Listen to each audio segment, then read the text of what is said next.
and children of all ages. Let's give it up for the amazing faculty, the amazing administrators, and most importantly, the important scholars of Orrs Elementary School. Come up front to receive your spotlight. We're going over here. Meet us at the step and repeat. Orrs is in District 3, so Leader Holmes will have the pleasure of presenting the certificate.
We are the Orrs Elementary Aviators, and our students rise above.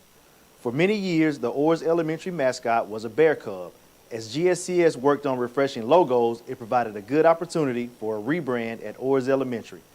Our new logo, featuring an airplane and the name Aviators, not only has a nice ring to it and a fresh, clean look, but it also ties in two very significant elements of our community and our local history. Just across the parking lot from Orrs Elementary is Griffin Region College and Career Academy, or GRCCA.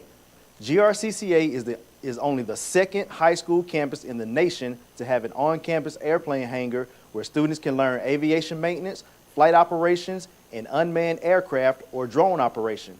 GRCCA is the first program to offer an FAA-approved dual enrollment program. The Orrs Aviators mascot and logo is also intended to honor a local hero and historic figure, Janet Harmon Bragg. Mrs. Bragg was the first African-American female in the United States to earn her commercial pilot's license, and she is from right here in Griffin, Georgia. Hers is a story worth telling, and she is a local role model that our students can aspire to be like. Mr. Brian Miller, who designed the new logo, brought the idea to me, and I loved it. I'm proud that we are now the Orrs Aviators. I first became aware of Janet Harmon Bragg in 2015 when I was working with the city of Griffin. As the first African-American woman to earn a commercial pilot's license, she's an important part of American history, Black history, and women's history. After finding out that she was born right here in Griffin, Georgia, it became a goal of mine to make sure that she had her rightful place in Griffin history. My first step was designing a mural in downtown Griffin that was dedicated to Janet and her accomplishments. In September 2020, in collaboration with the City of Griffin and UGA Archway Partnership, that mural was painted on Solomon Street in downtown Griffin. Fast forward to 2023, and the opportunity presented itself for me to redesign and reimagine some of our school logos. Being one of 4 bear logos that we had in the system, we thought that Mr. Barnes and Orrs might be receptive to adopting a new mascot. Having already been aware of Ms. Bragg and all the adversity that she overcame on her way to becoming the first African-American woman to earn a commercial pilot's license, Mr. Barnes immediately jumped at the idea. He was open-minded and recognized that the aviator's name, and more importantly, Janet Harmon Bragg, was a symbol that all of his students can rise above any obstacles and achieve their dreams. Janet was born in Griffin, Georgia in 1907, and if you look closely at the logo, you'll see that the airplane's identification number is JHB 1907, paying tribute to Griffin's very own Miss Janet Harmon Bragg.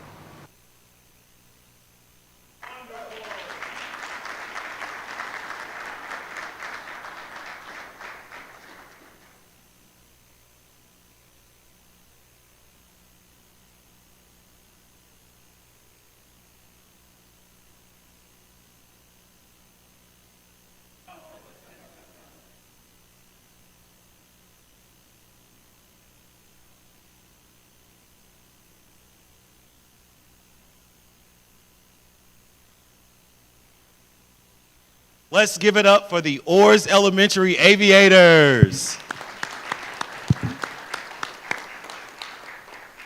So much history in this great city of Griffin, Georgia. We are proud to be from here.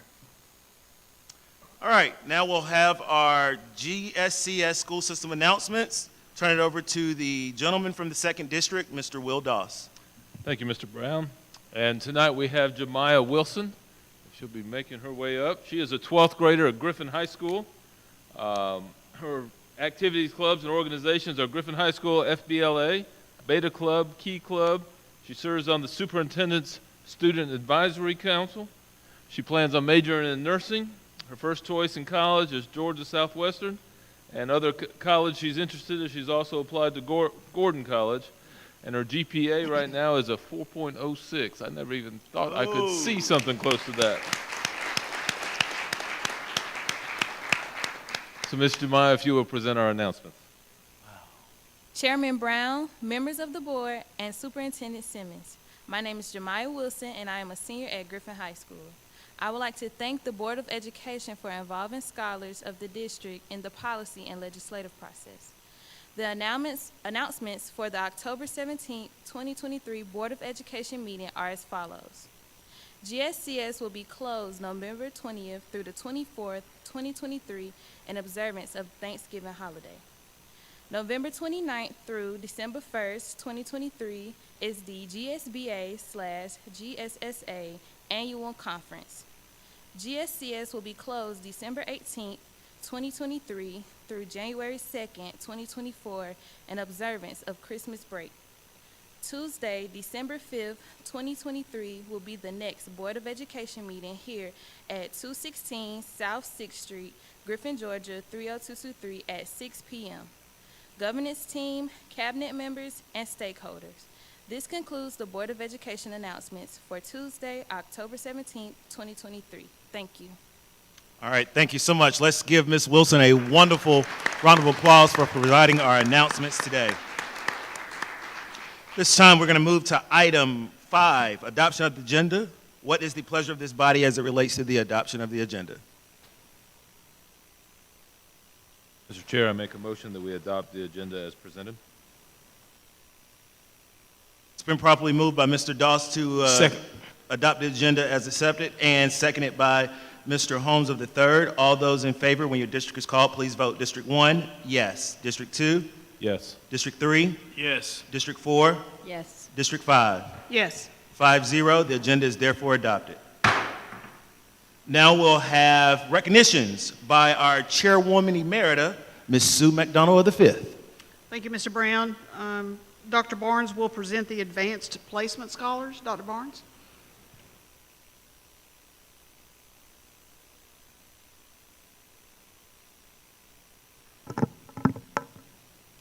Good evening, distinguished board members and Superintendent Simmons.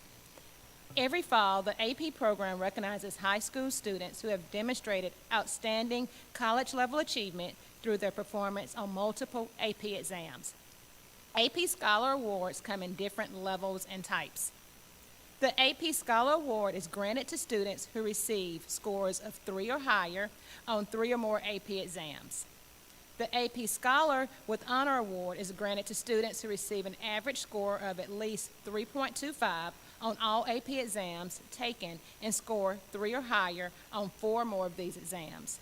Tonight, we would like to honor 13 students who earned an AP Scholar Award. Our first student is Anthony Ayla Guzman. He's an AP Scholar.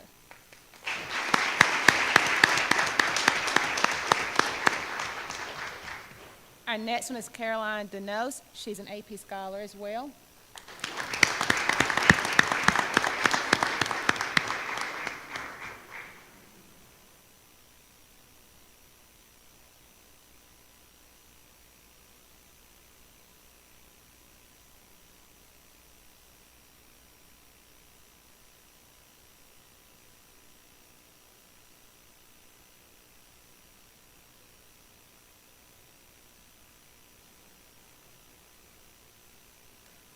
Our next one is C.J. O'Neill.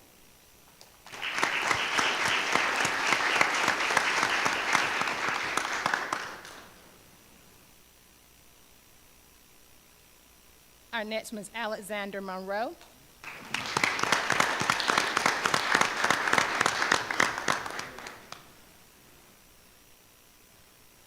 Miles Stansberry.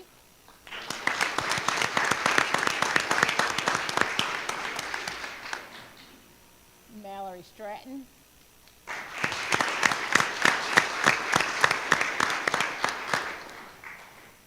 Winter Yakello, she's an AP Scholar with honors.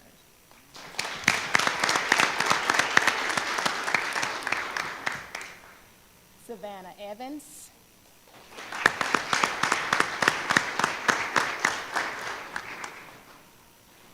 Florence Pham.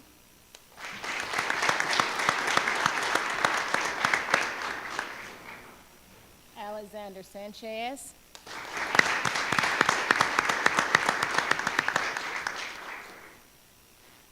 Bethany Williamson is an AP Scholar with honors.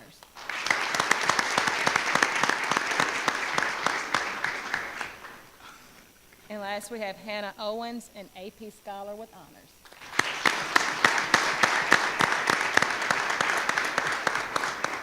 Thank you.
All right, it's always a pleasure when we're able to highlight the great things that our scholars are doing.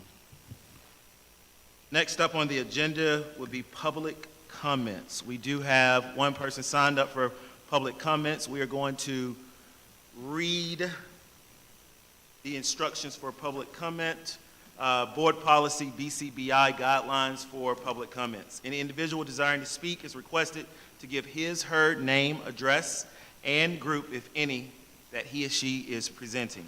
The speaker is expected to address the board, not the audience. The presentation should be as brief as possible, yet should include all information considered important by the speaker. Unless an extension of time is granted, each speaker shall not exceed 3 minutes. Questions, suggestions, proposals, or criticisms which have been presented verbally should also be submitted when practical in writing and should be signed by the individual or the spokesperson of the group appearing before the board. Persons appearing before the board is reminded as a point of information that members of the board are without authority to act independently as individuals in official matters. No profane and/or vulgar language or personal abuse against any person will be permitted. The board vests in its chairperson or any presiding officer authority to terminate the remarks of any individual who does not adhere to the above protocols. Our first up for public comments is Shawanda Dukes.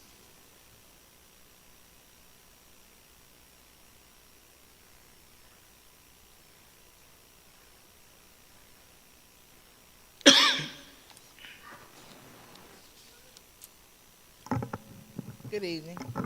Evening. I am Shawanda Dews. I am currently a 7th grade teacher at Cowan Road Middle School. So I come to speak about concerns that not only me but my colleagues have in reference to Cowan Road Middle, because we can only talk about Cowan Road Middle. Even though teachers do talk from school to school, my focus is Cowan Road. Cowan Road has just been going through a lot with transition. And the last time I came, I asked, to be more proactive than reactive. In this building, we have a totally new administration team. Principal, which came from elementary school. Elementary is different from middle. A new AP just came after Labor Day from elementary. The two other assistant principals have less than 2 years experience in middle school and being a principal, period. Then we had somebody that was there to help, but then that person is no longer there. We can tell the president, we can tell that president is gone. But my thing is they need help and guidance, but they're not getting it. And it's a concern when you're trying to figure out what to do, but then you don't have the necessary tools or the people to help.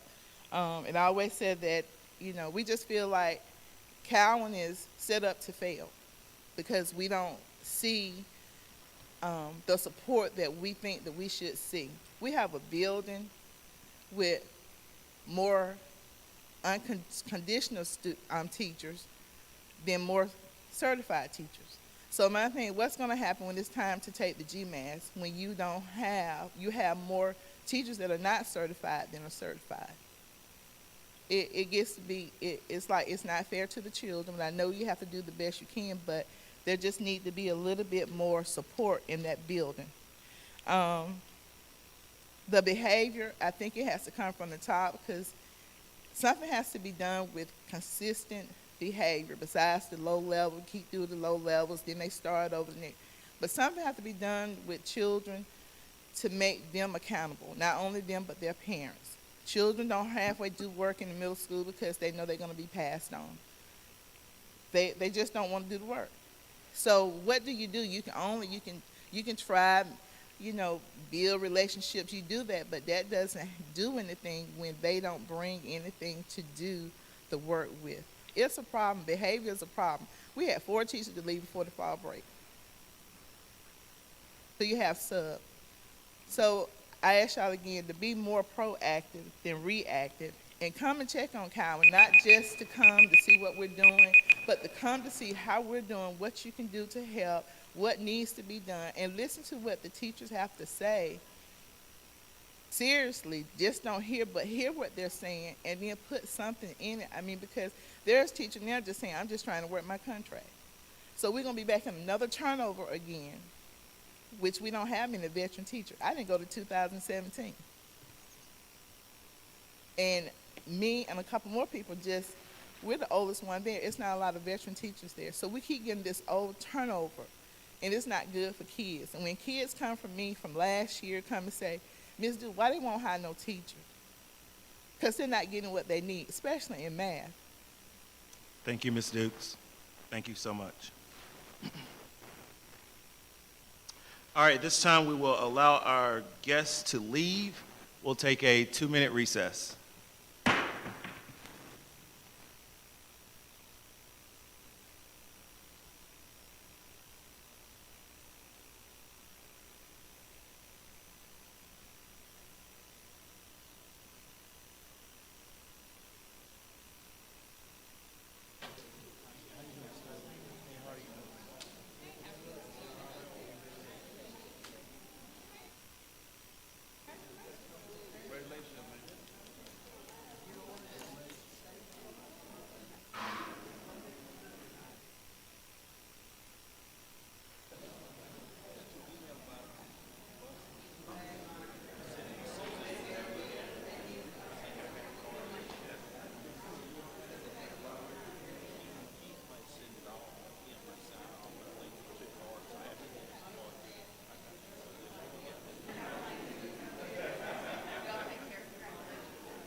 Hey, Ms. Dukes. All is well. How are you? What's up? What's up?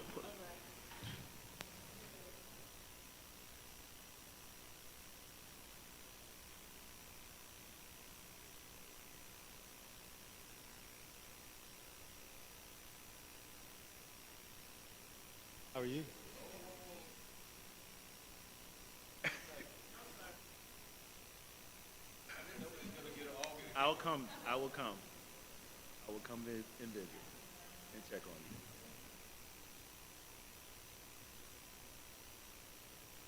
Talk to my godson pretty regularly. He seems to be okay.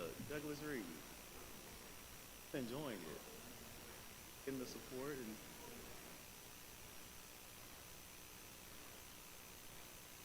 let's talk about it.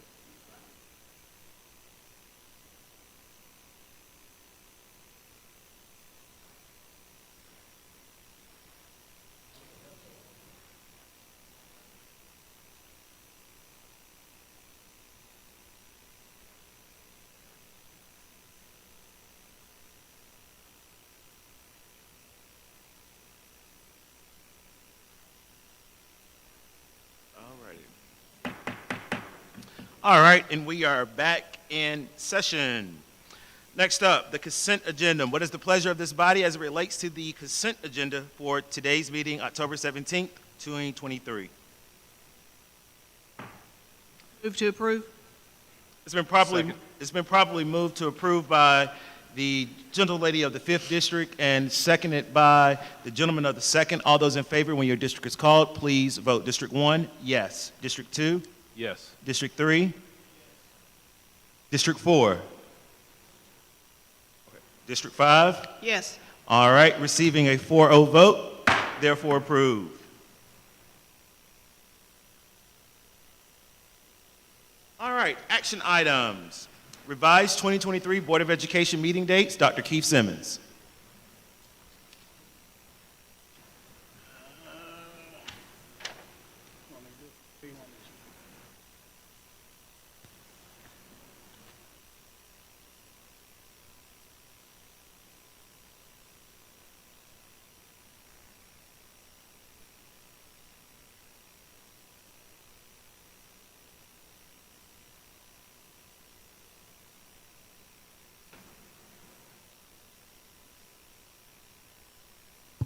Okay, good evening, members of the board, Mr. Chair.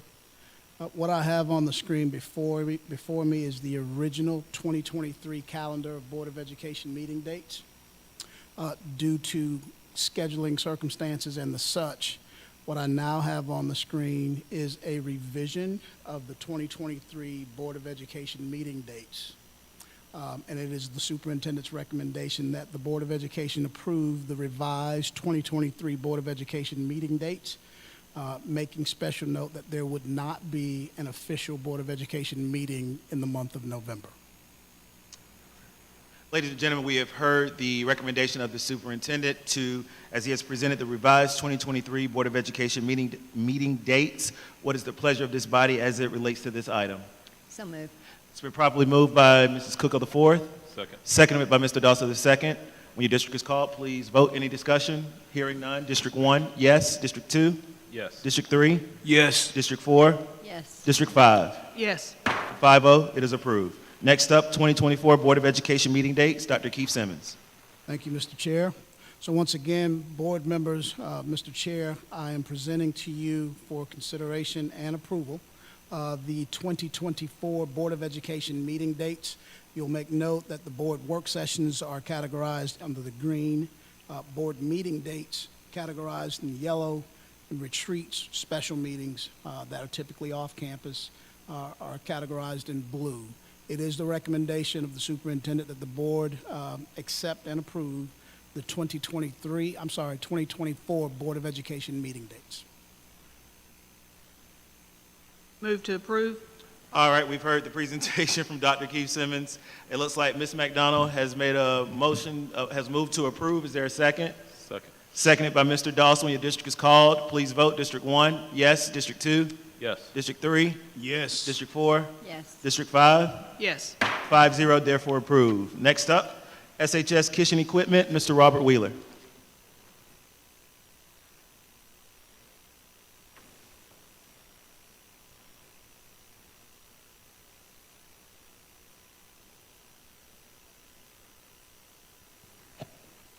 Greetings, Chairman Mr. Brown, board members, and cabinet members.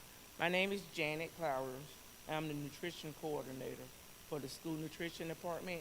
I'm filling in for Mr. Wheeler this evening. The Griffin Spalding School Nutrition Department is seeking approval for the purchase of a steamer for Spalding High School not to exceed $30,031.12. The current steamer at Spalding High School has become unsafe and cannot be repaired. The nutrition department received quotes from multiple vendors. The three lowest prices and delivery requirements are shown below. It is recommended that the board approve the purchase of the steamer for Spalding High cafeteria from Mobile Fixture not to exceed $30,031.12. The cost of the equipment will be paid using funds generated by the nutrition department. Thank you so much, ladies and gentlemen. We've heard the report from Ms. Janet. Are there any questions? Hearing that there are no questions, what is the pleasure of this body as it relates to the item of SHS kitchen equipment? Move that the presentation be accepted. It's been properly moved by Leader Holmes of the Third, seconded by the longest-serving member of this board, Mrs. Barbara Jo Cook. No discussion. When your district is called, please vote. District 1, yes. District 2? Yes. District 3? Yes. District 4? Yes. District 5? Yes. 5-0, therefore approved. Thank you. Great job, Ms. Janet. Next up, special ed teacher, GNET's contracted services with Stepping Stones Group, Mr. Charles Kelly. All right, good evening, Chairman Brown, Superintendent Simmons, members of the board. So the department is requesting to enter into a contracted service agreement with the Stepping Stones Group for an elementary special education teacher for the Mainstay GNET's program. It is recommended that the district enters into a contracted services agreement with the Stepping Stones Group to provide direct services for students with disabilities being served in the GNET's Mainstay Academy program. The total amount of the contracted services will not exceed $96,000 and will be paid through the FY24 GNET's state grant. All right, ladies and gentlemen, we've heard the presentation from Mr. Charles Kelly on special ed teacher contracted services with Stepping Stones Group. Are there any questions? Hearing none, what is the pleasure of this body as it relates to this item? Move to approve. Second. It's been properly moved by Ms. McDonald V, seconded by Mr. Dawson II. When your district is called, please vote by saying yes or no. District 1, yes. District 2, Yes. District 3, Yes. District 4, Yes. District 5. Yes. 5-0, therefore approved. All right, next up, Mr. Charles Kelly, contracted speech teletherapy. All right, so my second item, the Department of Exceptional Students is requesting to enter into a contracting agreement with .com Therapy to provide speech teletherapy services for the remainder of the school year at a cost of $82,500 to be paid through existing general funds contracting budget. So this is fulfilling a current vacant SLP allotment, and funds reserved for that allotment will be used for the contracted services agreement.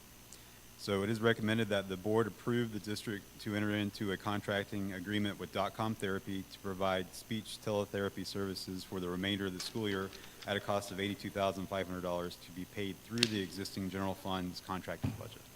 All right, ladies and gentlemen, we've heard the presentation from Mr. Kelly. Are there any questions? Hearing none, what is the pleasure of this body as it relates to this item? Move to approve.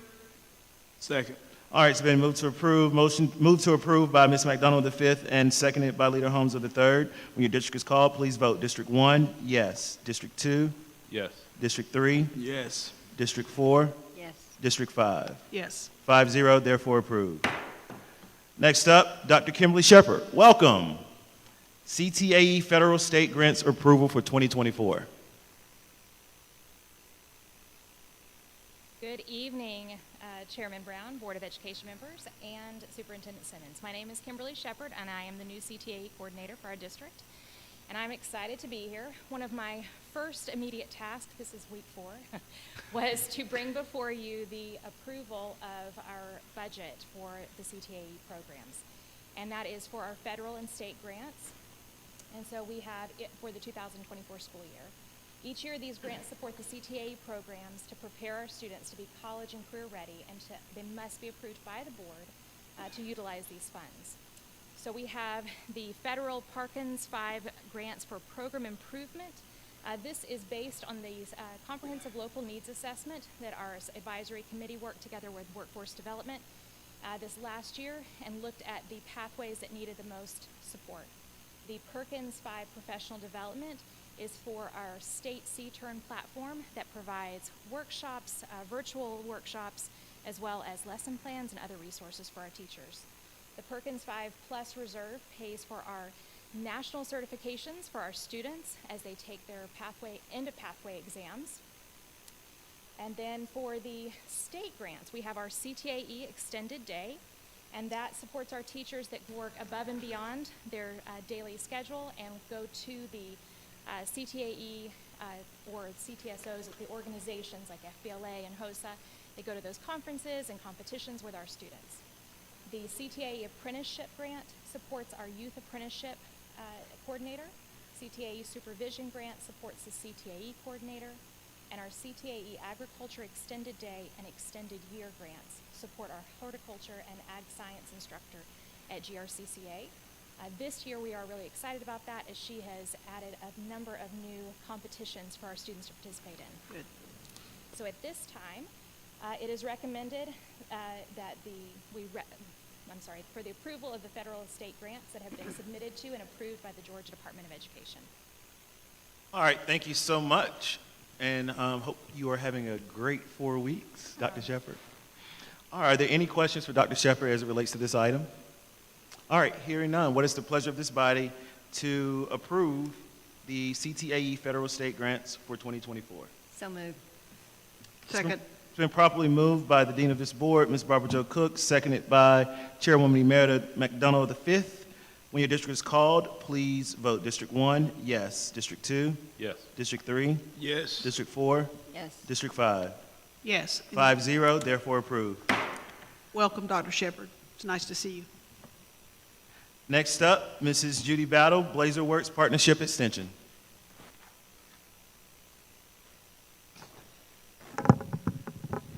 Good evening, Board Chair, Board members, and Superintendent Simmons. We present to you this evening a follow-up to the information that was shared regarding an extension of our partnership with Blazer Works, Maxim, and Stepping Stones Group. We are looking to add additional positions due to unexpected vacancies since the start of school year. It is recommended that the Griffin Spalding County Board of Education allow additional contracted workers to meet the school's needs. The additional 5 teachers and 8 paraprofessional positions will amount to the cost of $980,000 paid from allotted positions. All right, thank you so much, Mrs. Battle. Are there any questions for this item? Hearing none, what is the pleasure of this body as it relates to Blazer Works Partnership Extension?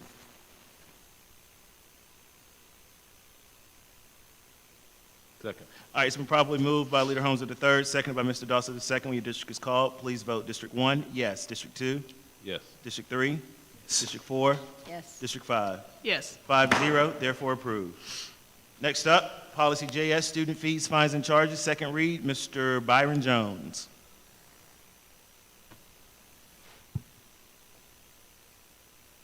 Thank you, Mr. Chairman. The district's presenting Board Policy JS, Student Fees, Fines, and Charges for second reading and final adoption. Policy JS provides some guiding language to parents and students regarding various expectations. In a nutshell, we removed some regulatory language and provided more of a guiding document that articulates that we do not charge students that are Spalding County residents for state-funded courses, and we do have regulatory language added in regulations that talks about fines and fees for damaged materials. So with that being said, it is recommended that the Griffin Spalding Board of Education approve Policy JS, Student Fees, Fines, and Charges for the second reading and final board adoption. All right, ladies and gentlemen, we heard the presentation from Mr. Jones. Are there any questions? Hearing none, what is the pleasure of this body as it relates to Policy JS, Student Fees, Fines, and Charges? Motion to approve. Second. It's been motioned to approve by Mr. Dawson II, seconded by the Dean of this board, Mrs. Cook. All those in favor, when your district is called, please vote. District 1, yes. District 2? Yes. District 3? Yes. District 4? District 5? 5-0, therefore approved. Next up, presentation and discussions. Our 2023 four-year graduation rate, Mr. Chris Loki.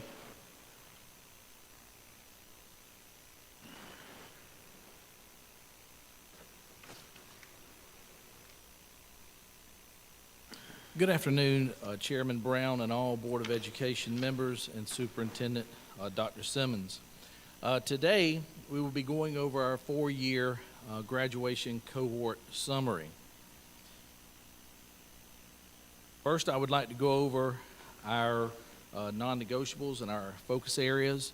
Our non-negotiables are be professional, be accountable, and communicate effectively. Also, our focus areas are literacy, enrollment, attendance, discipline, and solving. See it, own it, solve it, and do it.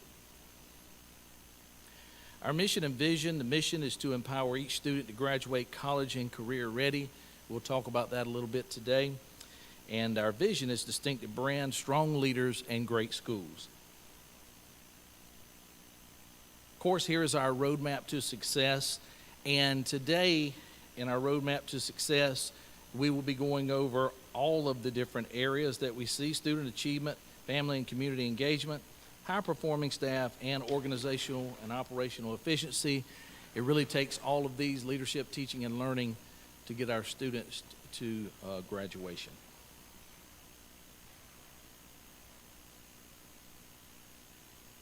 At the beginning of the year, as we're getting ready to receive our scholars, we as educators were asking ourselves these important questions to lead and guide our planning process, with a focus on student achievement and our graduation rate. Think of one student you worked with that became a graduate despite numerous obstacles. How did that happen? What role did you play?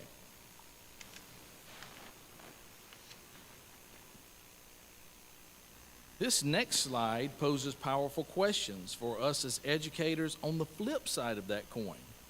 One student that you work with, think of this student that dropped out despite all of our efforts.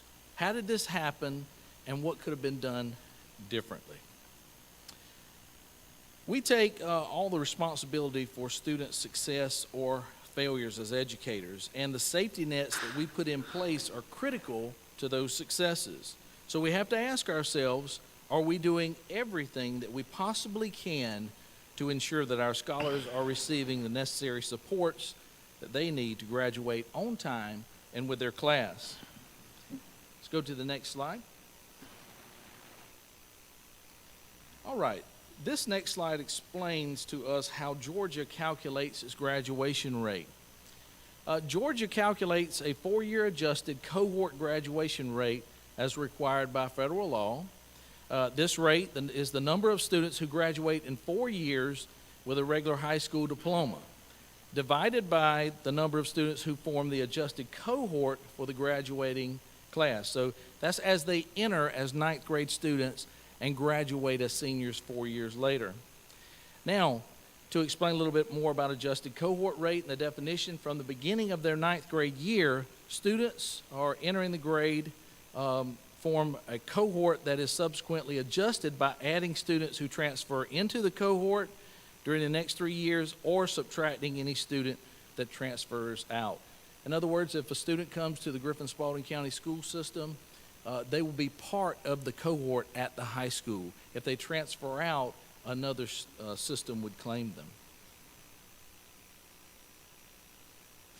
Now, focus on literacy. You might say, well, this is a graduation presentation about our cohort, but I want to talk a little bit about literacy. Let's look at a few factors and obstacles that might put a roadblock in front of our students graduating on time. Reading is fundamental. Research shows that if students are not reading well by the 3rd grade, that they are 4 more times as likely to drop out of high school. All children need to learn to read, as it is the most crucial academic skill, because it is the foundation of learning. And this is important. Through the 3rd grade, students are learning to read. After the 3rd grade, they're reading to learn. Today, at the end of this presentation, we will celebrate an increase in our schools and our system-wide graduation rate. But the celebration is as much about celebrating our elementary and middle school teachers instilling those fundamental skills that will ensure our students' success at high school. So we celebrate with our elementary schools and our middle schools. Their success determines the high school success. Ninth grade to 10th grade promotion. Research has shown us that as their ninth grade year is a critical year for students as they enter high school. We have to offer safety nets and support to keep them in school in order to build fundamental skills and the confidence to move on and have a successful high school experience. Now you might ask yourself, how important is the ninth grade year to our students? Well, evidence is growing that students who fall off track during the freshman year have very low odds of earning a high school diploma. Indeed, analysis of the progression of students through high school suggests that approximately 1/3 of the nation's recent high school dropouts never were promoted beyond the ninth grade.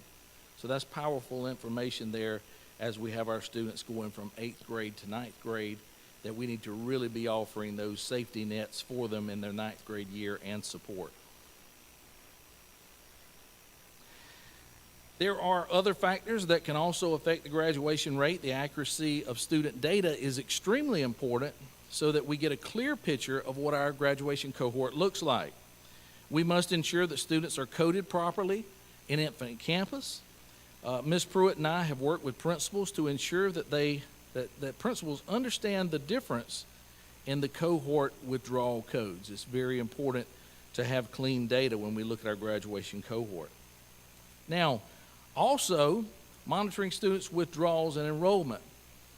Initially, code all withdrawals with the status of unknown. Okay, that's when a student, if they were to withdraw from the high school, we would mark them as a U, which would be unknown. Okay, until we receive records from the school, a records request, and verified that the student was going to another school, and it could be marked as a T. So within the 30 days of withdrawal update, add withdrawal reason after verifying the status of the student's transfer. Also, this is important, schools and staff will contact dropouts each month to provide information on educational options and opportunities. If a child has an opportunity to graduate, we would like to see them come back and get that diploma.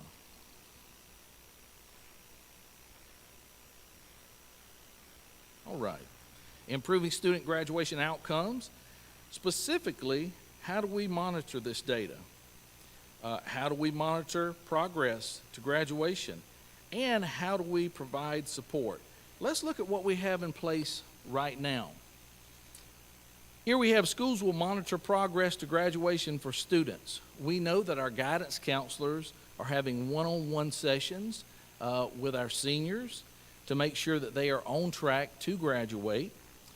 And we also look at current student progress. Now, what does that look like, current student progress? Well, that's their grade at the high school level for 4.5 weeks, for the 9 weeks, and 13.5 weeks. And making sure that we stay on track with our students to make sure they're doing what they need to do to be successful. Something also that we have is a senior credit audit, where we're going through the senior courses to make sure that they have the Carnegie units necessary to graduate from high school. That's very important. And that's done on Infinite Campus as well as we do that in notebooks. Our counselors also use notebooks that they meet with the students on. And then live data verification. This becomes available towards the last 2 or 3 months before graduation, and we're able to go in live data verification through the Georgia BOE and make sure that our students are coded properly, if they're coded as active, transfer, unknown. So we make sure that the codes are proper. Also, students who are not on track for graduation, we offer them individualized options such as summer school, credit recovery with Edgenuity, and additional supports. And we know that a credit recovery with Edgenuity, if they're not successful in a class, this can help them to take part of that course to be successful in it.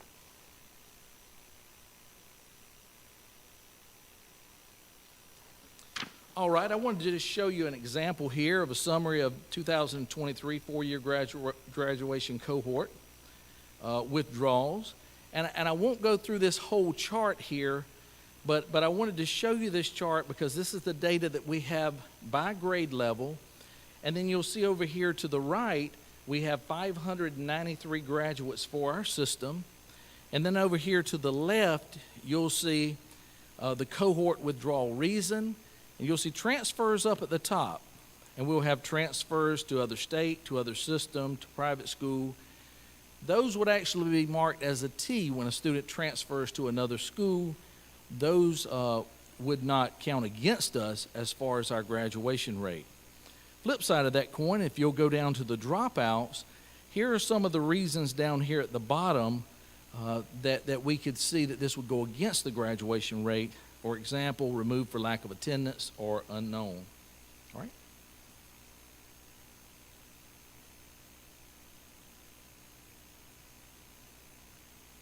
Okay, data trends as we go through, and if you'll look at the data trends that we see here, this is kind of an overall picture right here, and you'll see the state of Georgia, that'll be the Georgia DOE, then you'll see the Griffin Spalding County School System, AZ Kelsey Academy, Griffin High School, and Spalding High School, okay? And here we have our graduation rates. We have this from 2020 to 2023. All right? Georgia's, and I've kind of went through and looked at some of the trends that I will highlight. Georgia's graduation rate has remained relatively consistent in the past 4 years, remaining around 83 to 84%. You'll see that in the chart with the blue. Our district-wide graduation rate improved from 79.49% in 2022 to 83.76% in 2023. This was a gain this year of 4.27%. We saw a sharp increase, a real sharp increase in AZ Kelsey Academy's graduation rate from 45.45% in 22 to the school year. So, and they're at 94.74 in the 2023 school year. This is a gain of 49%, and we're proud of AZ Kelsey. We also saw an increase in the GHS, Griffin High School graduation rate, from 79.87% in 22 school year to 85.80% in the 2023 school year. This is a gain of 5.93%. Spalding High School saw a graduation rate of 81.38 in 2022 and a graduation rate of 81.01 in 2023. This was a slight decrease of 0.37 of a percentage point. Okay?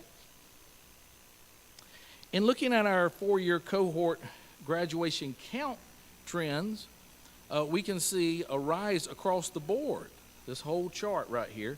And you'll see we don't have the state with this one. We just have Griffin Spalding County Schools. We go to AZ Kelsey Academy, Griffin High, and Spalding High. But we do see a rise across the board. System-wide graduates increased from 535 graduates in 2022 to 593 graduates in 2023. AZ Kelsey Academy had 10 graduates in 2022. They moved up to 18 graduates this year. Griffin High School had 254 graduates in 2022. They moved up to 302 graduates this year.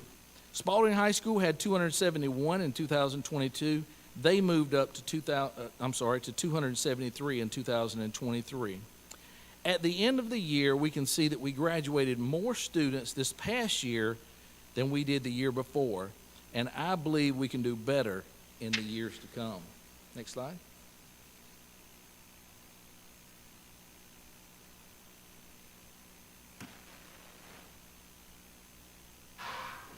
All right, let me see the top of the slide there. Bring it down. There we go. All right, you can bring it back up. There were also gains in the graduation rates among our economically disadvantaged students from the 2022 school year to the 2023. The state of Georgia economically disadvantaged students' graduation rates and the state of Georgia moved from 78% to 80%. The Griffin Spalding County School System rates increased from 82.25% to 84.57%. AZ Kelsey Academy rates increased from 45% to 94%, and Griffin High School's rates increased from 83 to 86%. Spalding High School slightly decreased from 83 to 81%. We are so proud of these teachers and students. And this was our economically disadvantaged students that we saw these increases in. Next slide. Right. And this next slide is really, really impressive. Mr. Charles Kelly out there, okay? We saw outstanding gains in the graduation rates among our students with disabilities from the 2022 school year to the 2023 school year. The state of Georgia showed growth from 72.45% to 73%. The Griffin Spalding County School System rates improved from 64.94% to 78.95%. Let's give them a round of applause right there.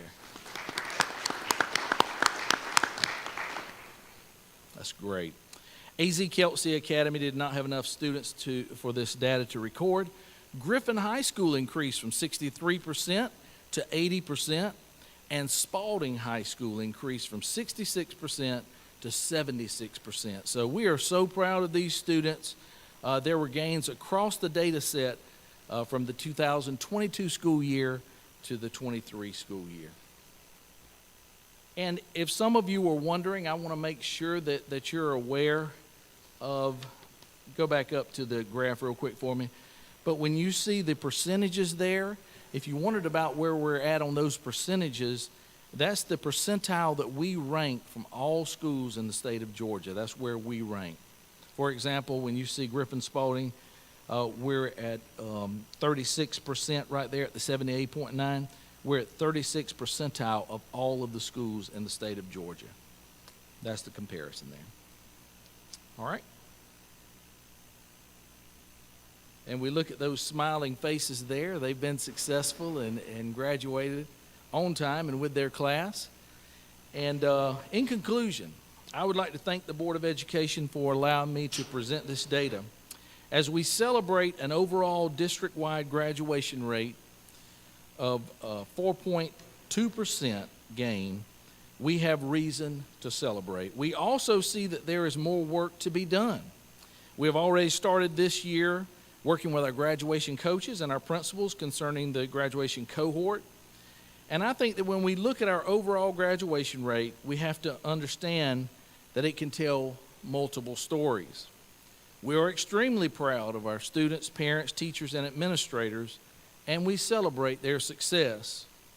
However, one of the stories that our graduation rate will tell us as we dig deeper is that we are helping many of our students that need it the most. This is our community, and we want the best for our scholars. We will continue to push forward in anticipation of future student success, and this gives us confidence that we are moving in the right direction for the students of the Griffin Spalding County School System. Mr. Loki, our principals, academic coaches, teachers, and scholars, a round of applause for the work they've done with our graduation rates. Congratulations to AZ Kelsey, Spalding High School, and Griffin High School. Are there any questions? Yes, there are questions, so we'll start with Ms. McDonough V. Thank you, Mr. Brown. Thank you, Mr. Loki. Yes, ma'am. Back to the 9th grade to the 10th grade promotion sheet. Yes, ma'am. I was curious, do we track our 9th graders? Yes, ma'am. That is something. How do we, I guess my question should be, how do we track our 9th graders knowing that that grade level is such a pivotal point? Well, that is something when we met with graduation coaches and we met with principals this past year, we wanted to make sure that they were looking at the promotion rate from our 9th grade to 10th grade, and then making sure that we're not just waiting until 11th grade to start with credit recovery, that we're going back and starting it at the 9th and 10th grade year if they're not being successful. So I think what our principals are doing is they're looking at this, our assistant principals are looking at this, and our counselors. So such an important year, that 9th grade year, that we need to keep them and make sure the safety nets are there for them. Sure. And Yes, one ma'am. other question. Sure. On the improving student graduation outcomes, I just have a question to myself. Do we audit IC? How often do we audit IC to be sure that these A's and U's and T's are correct? And I know that Dr. Blassingame, when he gets these discrepancy reports and that sort of thing, they have to go in, they have to clean those up. And that's where the live data verification comes in. It gives us a chance to go in there and make sure that those codes are correct. And many times we may see that a withdrawal code is not correct, and it gives you the opportunity to go in and make sure they are. Right, but my specific question is, Yes, how ma'am. often do we do that? Because students come and go very quickly these days. It's a very transient community here. Yes, ma'am. As we all know. Mhm. So that's, how often do we audit that? How often do we? Right, monthly? I would have to ask Dr. Blassingame Oh, is that. he- oh, there he is, okay. Monthly, okay. Okay, great. So I know that he does the discrepancy reports and that sort of thing. They go in, they clean that data up, so it's So a monthly. discrepancy report will tell us who is not coded correctly or who is not coded at all? Because I know IC is a really valuable tool. So part of what Mr. Loki was saying is what we are doing when students leave us is we are entering that code of U Right. as the withdrawal code. And that is the prompt for us to go and look at those students. Within 30 days, we need to update that code to indicate where that student actually is. And if that student remains a U, then we will follow up with those students monthly. Okay, very good. Thank you so much. Thank you, Mr. Brown. All right, thank you so much. Are there any questions? Leader Holmes from the 3rd, you're recognized. Yes, sir. It's in, like you did a deep dive to gather this data, and whomever may have between, we may not be able to do it, but you know, barely get a question.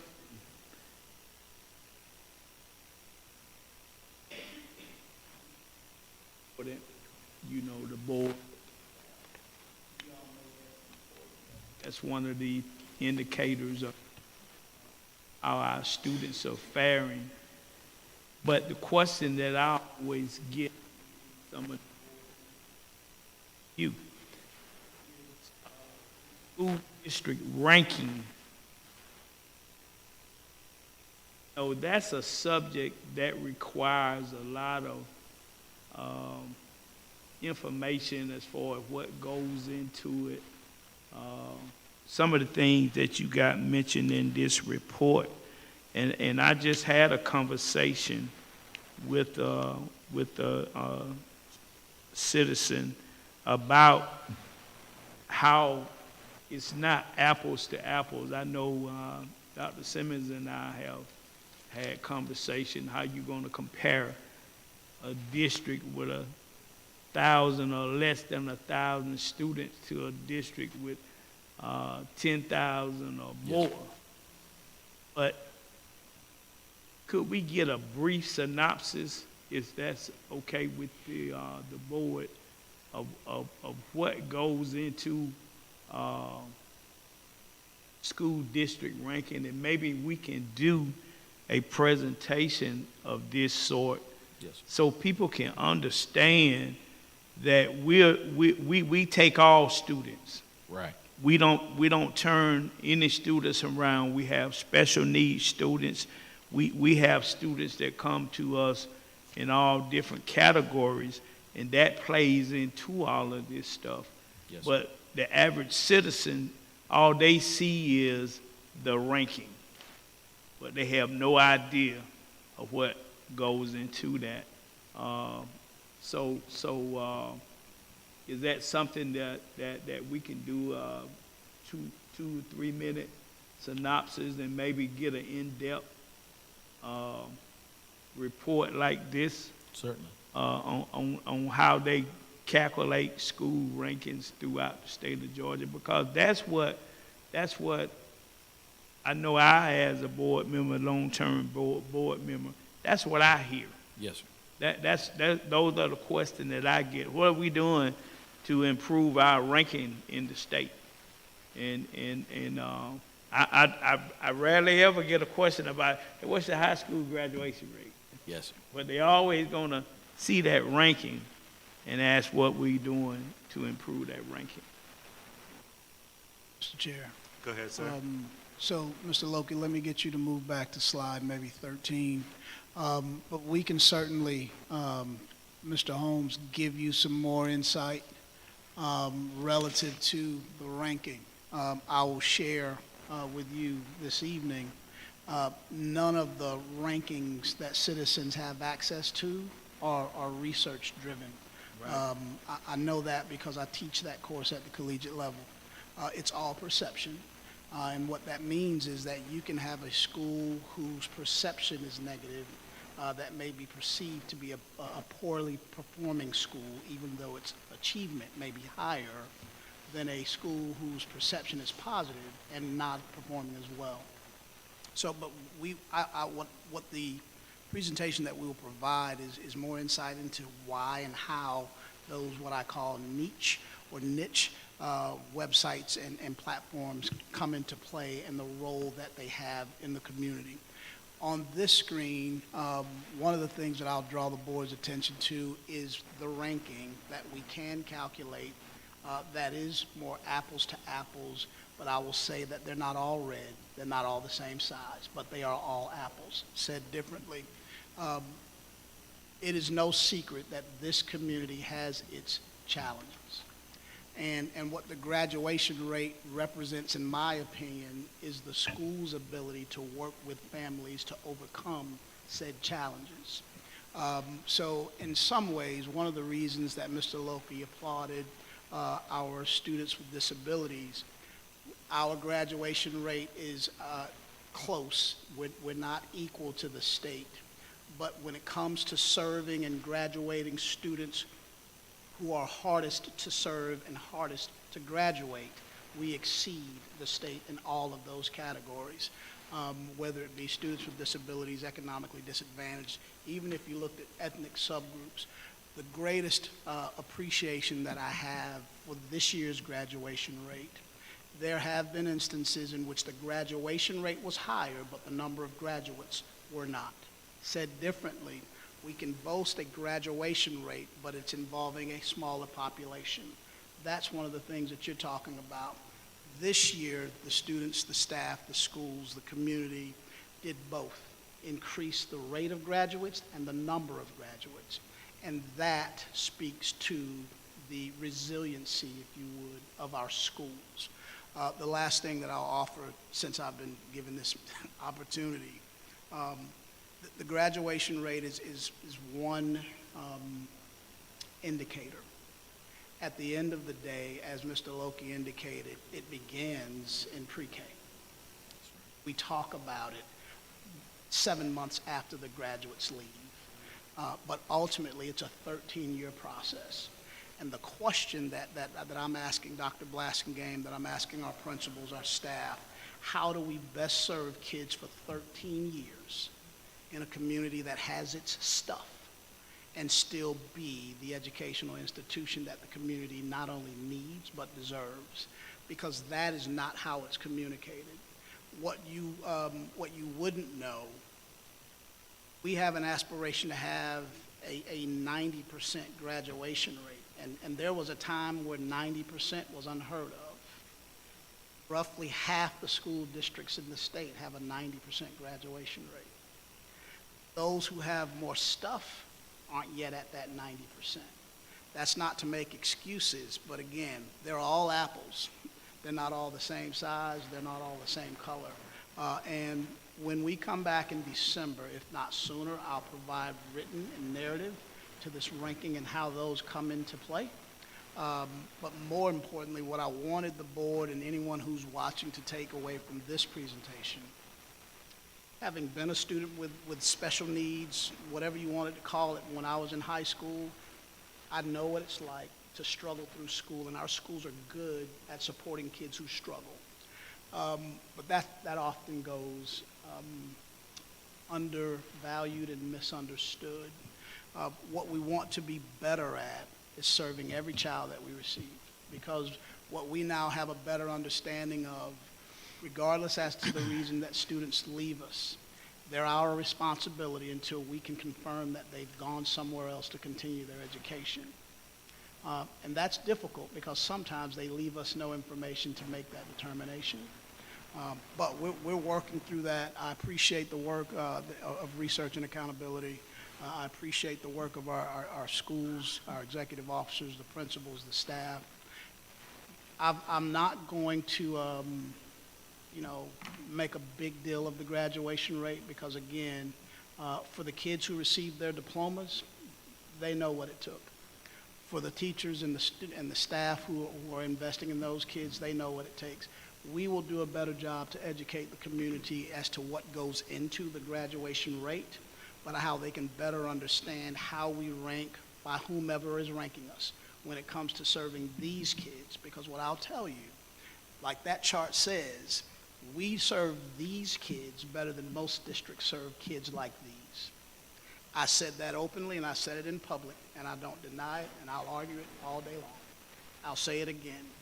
Kids like ours aren't often as successful in other places as they are in this place. That's what I'm most proud about. Thank you for that, because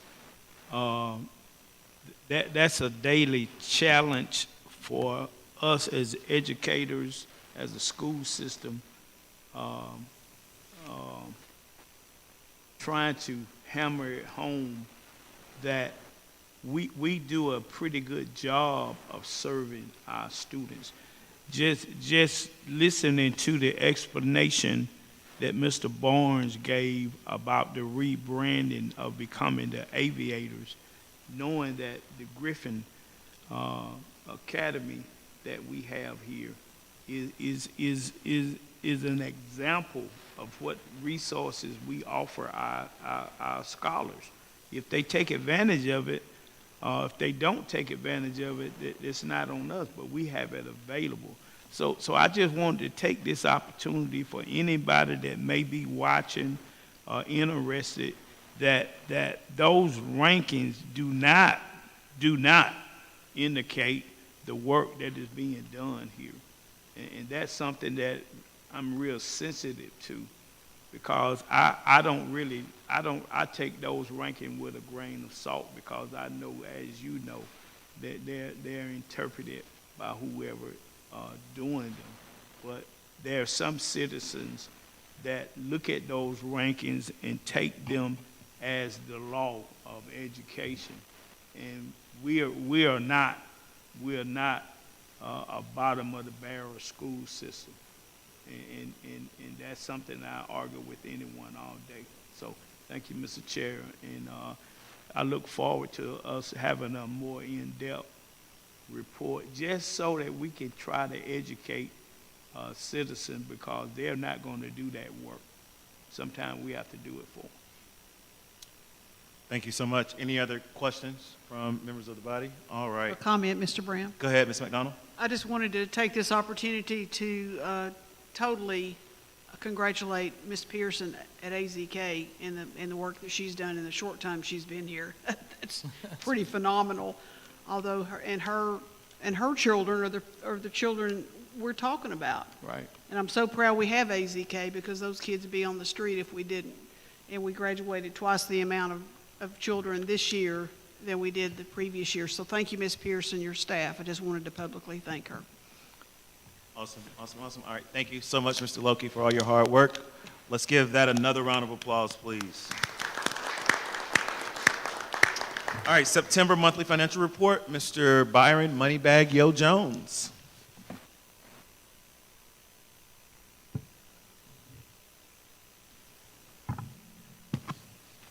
Thank you, Mr. Chairman. Good evening, board members, once again.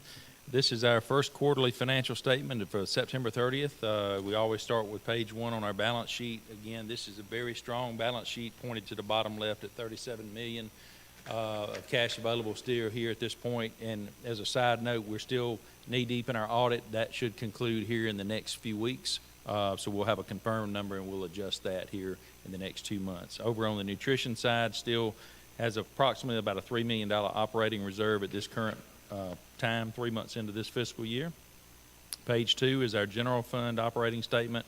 As normal at this time of the year, we're at $9 million of spending for the current month on $6 million of revenue. So that does put us in the middle of the page at the bottom, about $7 million to the deficit at this point in the year. But again, that's balanced out with that $37 million to the positive on the front page. So as the tax revenue begins to come in the next couple of months, that'll turn around, self-correct.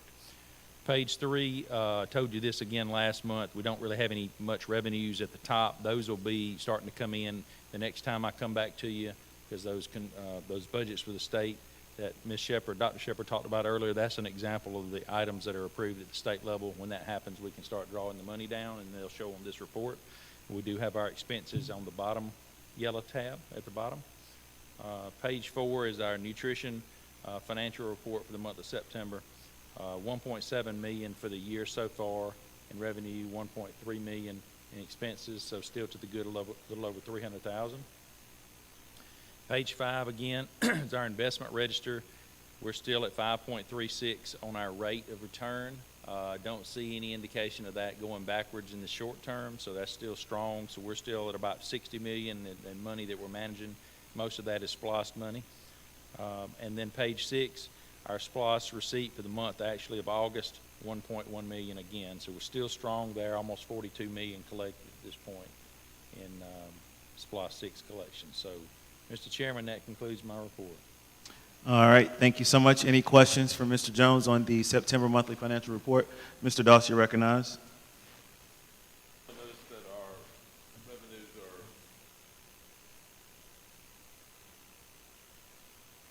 a little bit compared to last year. Normally they offset one another whenever that happens. Is there any explanation as to why maybe both are at the same time? Yeah, and again, you know, pretty much every year I've been here, there's been an extension on the tax revenue side. I know that's, I'm not sure that that's actually been resolved yet. I know that the county, I think, resolved their millage rate, but I don't know that that's been taken to Atlanta yet. I asked Ms. Hollums in the morning about that. And then, you know, all that has to be printed, and then you got 60 days to pay. So that's going to continue to kind of go a little bit further. You know, on our expense side, again, even though we budgeted higher expenses for health insurance, we're seeing the real cost of that. And then also, we have less vacancies with our SPUR initiative and hiring. We have less vacancies in the district, so that is actually cost that we had in the past been saving money on, but not a good reason to save money. So that will be 2 quick answers I can give you on that. All right, any other questions? All right, thank you so much, Mr. Jones. Information items that you have: construction renovation progress summary for number 290 and monthly facilities maintenance report. Are there any board member comments at this time? I just have a question, Mr. Brown. Go ahead. Regarding facilities. Since Mr. Ballard's in the room, Ms. Johnson's here with Griffin High School baseball field. Could you give us a report about the parking lot, please, Mr. Ballard?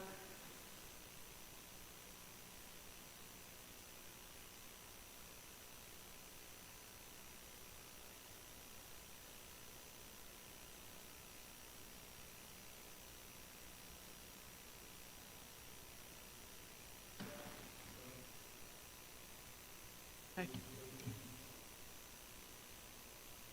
thank you very much. Thank you, Mr. Brown. All right, thank you. Mr. Holmes? I just wanted to make a comment for anyone that may be put in an awkward position about the E-Splosh. I just happened to be at a debate, and I had talked to Dr. Simmons about whether or not he would be able to attend during the fall break.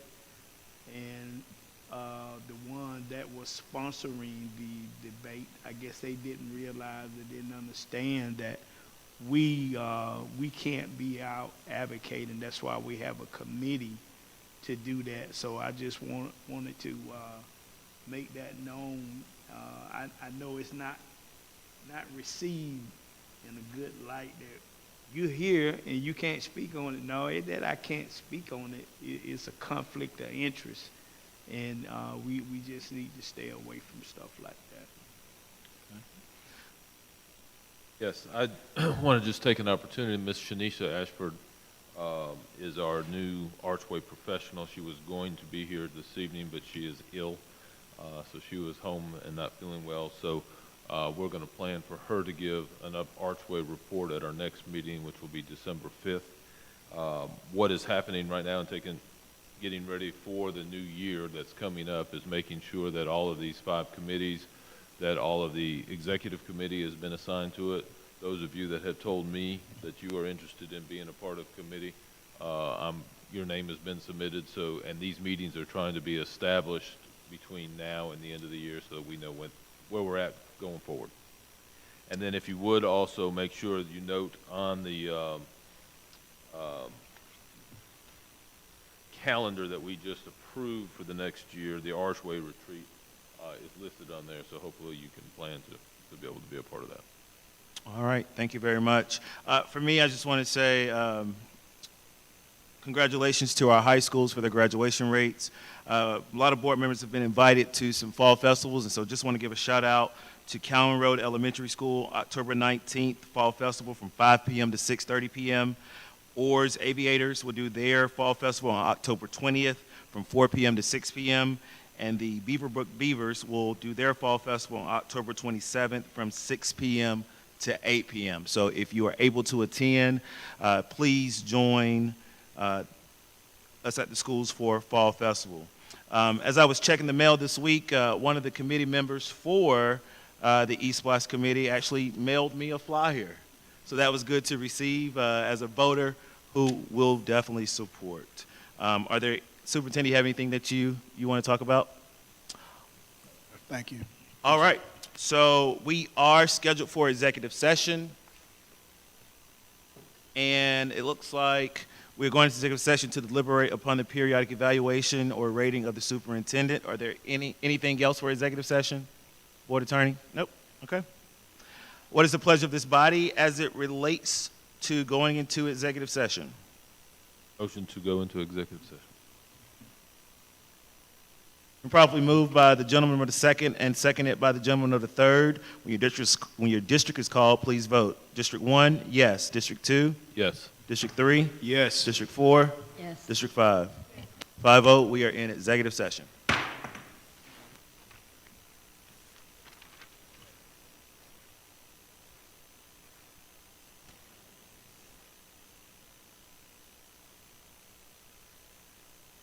Dad, Pruitt.